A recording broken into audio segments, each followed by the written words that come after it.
अली आर्यान कियानी के नावल फना से इक़्तिबास। मुझे अफसोस है शुमाइल, मैं तुम्हारा घर छोड़ कर जा रही हूँ।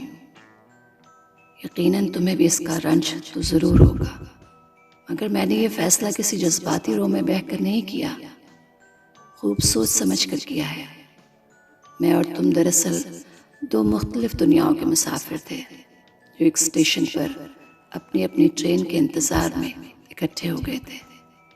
अब ये मेरा नसीब कि मेरी ट्रेन तुमसे ज़रा पहले आ गई।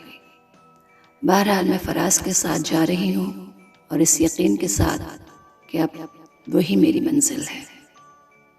तुम्हारे साथ गुजारा हुआ वक्त कभी नहीं भूल पाऊंगी और तुम जहाँ कहीं भी हुए तुम्हें याद करती रहूंगी।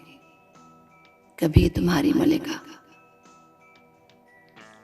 मलिका का छोड़ा हुआ खत पढ़ते ही शुमाइल के मुंह से एक सांस से निकल गई।